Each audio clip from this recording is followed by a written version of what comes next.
Hi hello అందరికీ నమస్తే. ఇప్పుడు మనం సిరిసిల్ల పట్టణంలోని శ్రీ లక్ష్మీ వెంకటేశ్వర స్వామి ఆలయం వద్ద ఉన్నాం. ఈ ఆలయం 800 సంవత్సరాలకు పైగా పురాతనమైన చరిత్రను కలిగి ఉన్నది. కాకతీయుల కాలంలో నిర్మించిన ఈ ఆలయంలో శ్రీ కేశవనాథ ఆలయాన్ని మొఘలులు ధ్వంసం చేయగా అనంతరం తిరుమలలో పోలిన శ్రీ వెంకటేశ్వర స్వామి విగ్రహాన్ని ప్రతిష్ఠించడం జరిగింది.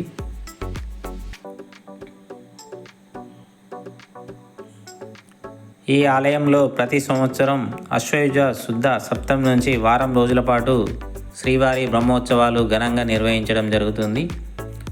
ఈ బ్రహ్మోత్సవాలలో శేష, హంస, సింహ, అశ్వ, గరుడ, హనుమంత, గజ, సూర్య, చంద్ర, కౌలింగ మర్దన, రంగనాయక, తిరుప్పోలం, పొన్న వాహనాలపై శ్రీ వెంకటేశ్వర స్వామి భక్తులకు దర్శనమిస్తారు.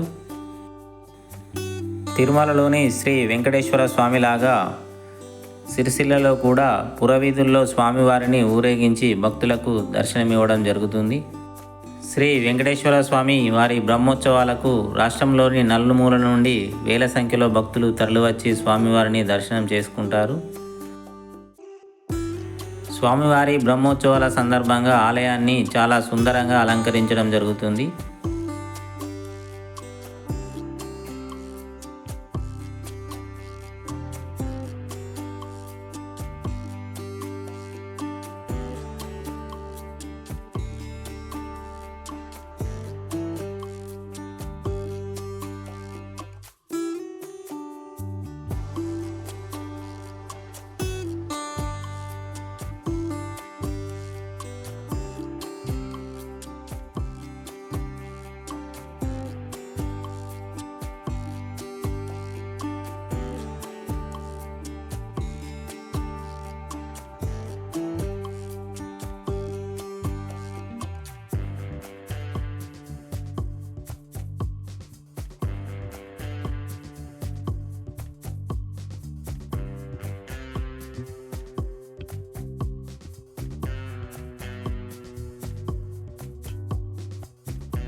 ఇప్పుడు మనకు కనిపిస్తున్నది వాహనశాల.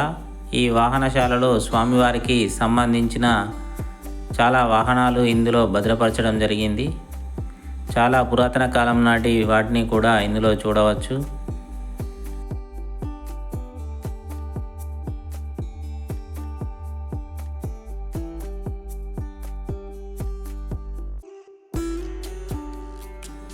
స్వామివారి బ్రహ్మోత్సవాల సందర్భంగా ఊరేగించే రథం ఇది. తెలంగాణ రాష్ట్రంలోనే అత్యంత ఎత్తైన రథం. ఈ రథంపై బ్రహ్మోత్సవాల సందర్భంగా స్వామివారిని రథయాత్ర నిర్వహించడం జరుగుతుంది. ఈ ఆలయం సిరిసిల్ల జిల్లా, తెలంగాణ రాష్ట్రంలో ఉంది.